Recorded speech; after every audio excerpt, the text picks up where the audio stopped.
On this day in history, March 29th, 1461, the Battle of Towton occurs. Edward of York defeats Queen Margaret to become King Edward IV of England, bringing a temporary stop to the War of the Roses. Included in the following is an excerpt from the 1944 edition of the Encyclopedia Britannica going over the history of Towton.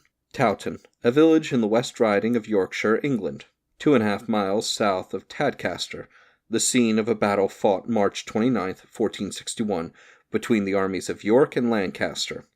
The party of Lancaster had won the Battle of St. Albans, but, unable to gain admission into London, and threatened by the approach of Edward, the young Duke of York, from the west of England, was compelled to fall back northward.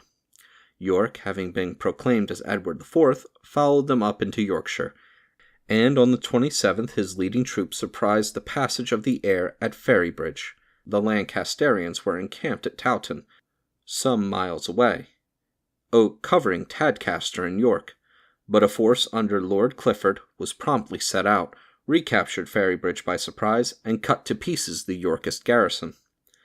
About the same time, however, Edward's van, under Lord Falkenberg, an experienced soldier, crossed the air higher up, and Clifford was compelled to retire. He was closely pressed, and at Dintingdale, within a few furlongs of his own camps, was cut off and killed with nearly all his men.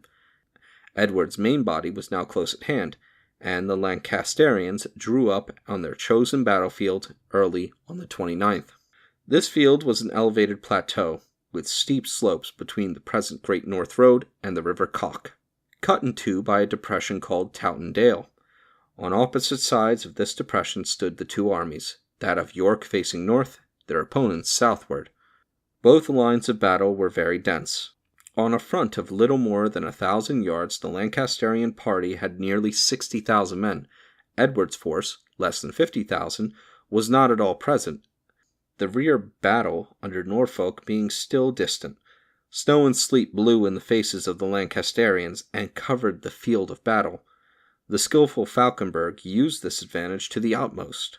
Aided by the wind, his archers discharged flights of arrows against the enemy, who replied blindly and feebly, hampered by snow and wind. The Yorkists withdrew until the enemy had exhausted their quivers, and then advanced afresh. Their arrows soon stung the Lancasterians into a wild and disorderly charge. Suffering severe losses, the latter closed with Edward's line of battle. No quarter was given by either party, and on the narrow front, the numerical superiority of the Lancasterians counted for little. The long, doubtful, and sanguinary struggle was only decided by the arrival of Norfolk's corps, which charged the enemy in flank. Driven backwards and upwards, the Lancasterians were in a desperate position, for their only way of escape to Tadcaster crossed the swollen waters of the Cock by a single narrow and difficult ford, and when, after a stubborn struggle, they finally broke and fled, they were slaughtered in thousands as they tried to cross. At the close of the day, the defeated army had ceased to exist. 25,000 Lancasterian and 8,000 Yorkist dead were buried in and about Towton.